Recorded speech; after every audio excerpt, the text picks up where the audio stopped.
নমস্কার, আমি ডক্টর সত্যজিৎ সামন্ত, Kothari medical centre. So আমি একটা কেস নিয়ে একটু কথা বলতে চাইছি। So one fine day morning একজন পেশেন্ট এসেছিলেন, chest pain, severe chest pain and back pain, sudden onset, হঠাৎ করে তৈরি হয়েছে।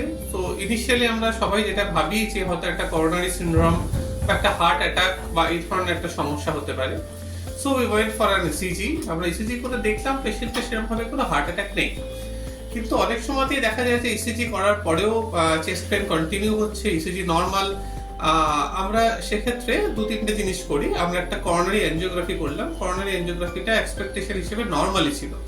তো তখন আমাদের যেটা নেক্সট ডায়াগনোসিস থাকে সেটা হচ্ছে আমাদের থোরাসিক অ্যাওর্টা বা অ্যাসেন্ডিং অ্যাওর্টাটা একবার দেখে নেওয়া, অর্থাৎ যেটা আমাদের মেইন ধমনী, যে ধমনী দিয়ে হার্ট থেকে রক্ত সারা শরীরে ছড়িয়ে পড়ছে, সেই ধমনীটা অনেক সময়তেই একটা ডিসেকশন বা একটা চির ধরলে ঠিক এরকম ভাবেই চেস্ট পেন হয়, যেটা ব্যাক বা পিঠের দিকে ছড়িয়ে পড়ে।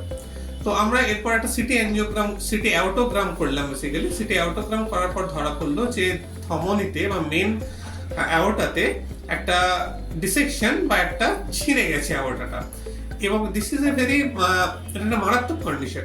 এই মেডিকেল কন্ডিশনটা যদি প্রিভেল করে বা যেটা যদি আমরা ইমিডিয়েটলি কোনো অ্যাকশন না নিই, সেক্ষেত্রে কিন্তু পেশেন্ট কিছুক্ষণের মধ্যে ডিটোরিয়েট হয়ে হাইপোটেনশন বা প্রেশার কমে গিয়ে শকে চলে গিয়ে এক্সপায়ার করে যেতে পারে। সো আর্জেন্টলি আমরা ডিসিশন নিলাম, এবং ডিসিশন নেওয়ার পরে আমরা একটা মাইক্রো সার্জারি করলাম। যে মাইক্রো সার্জারিটার নাম হচ্ছে এন্ডোগ্রাফটিক ভাস্কুলার সার্জারি।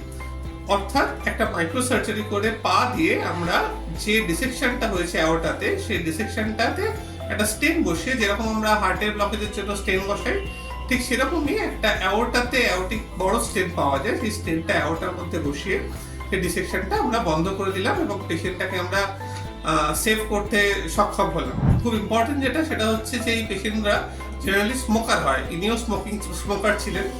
সো স্মোকিং কিন্তু একটা ভীষণ ইম্পর্টেন্ট ফ্যাক্টর এই ধরনের একটা লাইফ থ্রেটানিং ঘটনা ঘটানোর জন্য। সো যেটা আমাদের লেসন রইল সেটা হচ্ছে যে কোনো চেস্ট পেন খুব ডেঞ্জারাস জিনিস। ইভেন যদি ইসিজি নর্মালও থাকে, যদি আমাদের হার্ট অ্যাটাক নাও হয়ে থাকে, তাছাড়াও আরো কিছু কিছু লাইফ থ্রেটানিং জিনিস হতে পারে, যেগুলো কিন্তু আপনারা একদমই ইসিজি নর্মাল আছে বলে আপনারা ডক্টর দেখাবেন না বা আমি দেরি করব সেটা করবেন না। পালমোনারি এম্বোলিজম বা অ্যাওর্টিক ডিসেকশন, এই ধরনের জিনিস কিন্তু খুব সাংঘাতিক হতে পারে এবং কয়েক সেকেন্ডের মধ্যে প্রাণঘাতী হতে পারে।